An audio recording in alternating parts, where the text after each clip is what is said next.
Ce soir, nous allons découvrir une incroyable aventure humaine, le Variété Cabaret, un petit cabaret rural entièrement porté par des bénévoles passionnés. Depuis près de 40 ans, ce spectacle attire des milliers de spectateurs et se joue parfois à guichet fermé. Bonsoir Caroline Bertrand. Bonsoir Clémentine. Bonsoir Grégory Pascal. Bonsoir. Alors avant de commencer, on va tout de suite montrer à nos téléspectateurs à quoi ressemble votre cabaret.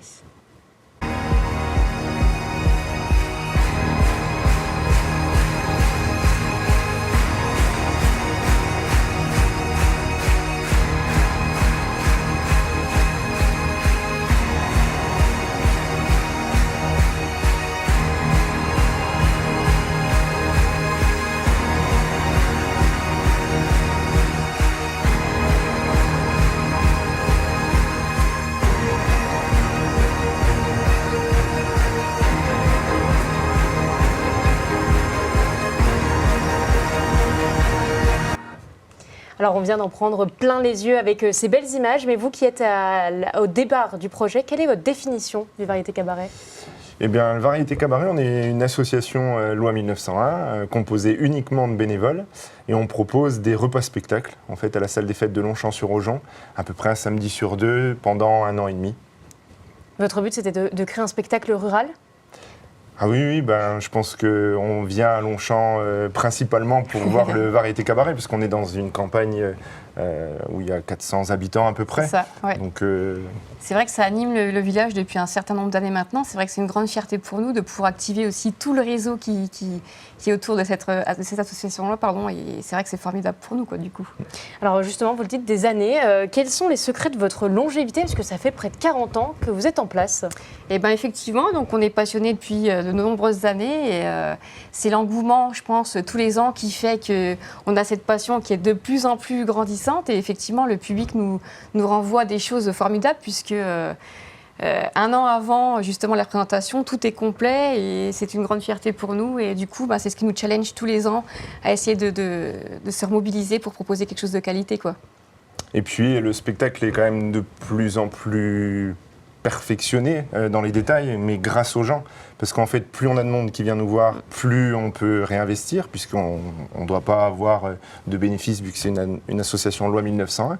Donc tout est réinvesti d'année en année, mais qui fait que maintenant, on arrive à des moyens techniques assez confortables pour clair. Nous, passionnés que nous sommes. Ouais. On a une grande chance, effectivement, pardon. Ouais. Justement, vous dites réinvestir, mais en même temps, vous êtes tous bénévoles. Personne ne gagne un centime dans votre association. Comment vous arrivez à mobiliser autant de monde chaque année ? Je pense que en fait, l'engouement du public fait que nos proches sont heureux pour nous soutiennent énormément. D'ailleurs, sans eux, on ne pourrait pas réaliser ces soirées. Entre ceux qui gardent les enfants, des mamans dans la troupe, ceux qui sont au bar, ceux qui viennent faire le ménage, ceux qui viennent mettre la table, etc. On est une équipe de bénévoles quand même assez importante et heureusement qu'ils sont là. Alors qu'est-ce qui fait que je pense que de vivre une expérience comme ça dans sa vie, c'est assez quand même unique, je pense. Et puis c'est une chance. C'est vrai que merci Clémentine de poser cette question parce que ça nous permet vraiment de pouvoir aussi les mettre en avant eux. Nous, on est sur scène, c'est une chose, les gens nous identifient, effectivement, mais eux, ils sont quand même là pour soutenir tout ce projet-là et on les remercie vraiment. En coulisses, pour nous ça, habiller, ouais, etc. C'est ça, justement, combien de personnes sur scène, combien de personnes en coulisses à peu près ? Alors on est 10 sur scène et au total, on est à 25 à 30 à transiter autour de cette association, ou en tout cas les partenaires qui sont présents sur les samedis soirs, plus le traiteur et tous les partenaires extérieurs qui nous accompagnent depuis des années. Qui eux sont professionnels, mais nous suivent dans cette aventure aussi. Alors justement, vous avez des représentations, vous le disiez, presque 1 an à l'avance qui sont déjà complètes. Qu'est-ce qui fait que vous attirez des visiteurs de toute la France ? Je pense qu'on a fait un gros travail aussi au niveau de la communication. De plus en plus, effectivement, on diffuse davantage. Et puis les gens, c'est le bouche à oreille. Les gens viennent à 4, viennent à 15, viennent à 20.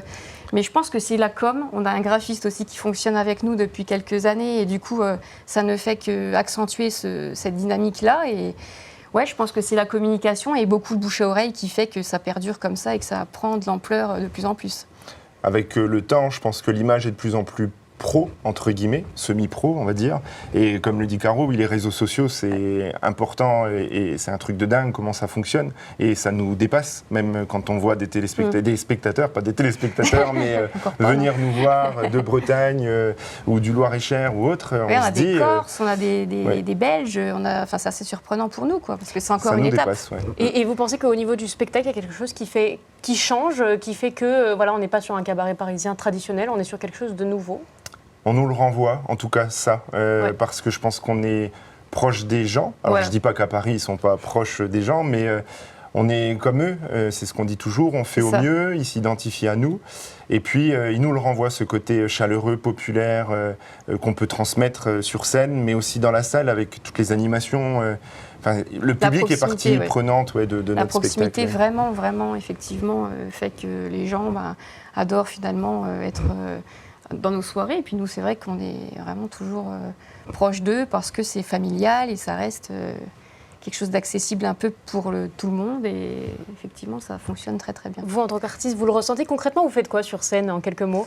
Alors moi, je suis plutôt axée sur tout ce qui est chorégraphie. En fait, je m'occupe principalement de la quasi-globalité des chorégraphies du spectacle, tout ce qui est un petit peu mise en scène, et on est hyper complémentaires parce que Greg va plutôt être sur l'aspect visuel, en tout cas avec la recherche de fond d'écran. Enfin, on va travailler la mise en scène tous les deux, chacun à notre manière, mais voilà, en gros, moi, c'est plutôt les chorégraphies, mais lui, ça va être plutôt tout l'aspect aussi technique, visuel en partenariat avec les techniciens, etc. Donc, on est hyper complémentaires. Plus l'apport de tous les participants de cette troupe qui fait qu'aujourd'hui, on en est là. Et vous en êtes à un point qui est quand même très, très impressionnant puisque ça va faire 40 ans. Quels sont vos projets futurs là, qui arrivent? En tout cas, dans l'immédiat, on prolonge la saison et donc on va donner 4 dates à Bar-sur-Aube, mais 4 dates aussi en Haute-Marne, à la salle des fêtes de Chaumont. Sur ces 8 dates, d'ailleurs, on va aussi travailler avec un nouveau traiteur, un traiteur au Marnais. Je le souligne parce que voilà, il va arriver dans la troupe pour ces 8 dates-là et donc c'était sympa de le souligner. Et puis pour l'année prochaine, on est déjà en train de travailler notre prochain spectacle. On a déjà répété pour la saison prochaine qui ne sera qu'à partir de septembre 2025.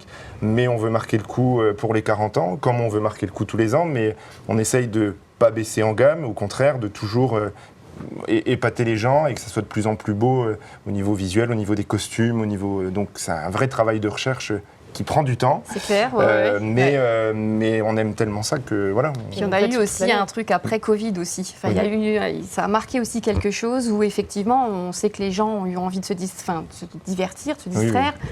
Nous, pareil, le fait d'être isolés, on est revenu, on a l'impression quand même plus fort. C'était compliqué pour nous comme pour tout le monde, mais du coup, je pense que ça nous a permis de nous surpasser, nous dépasser aussi cette étape-là. Ouais.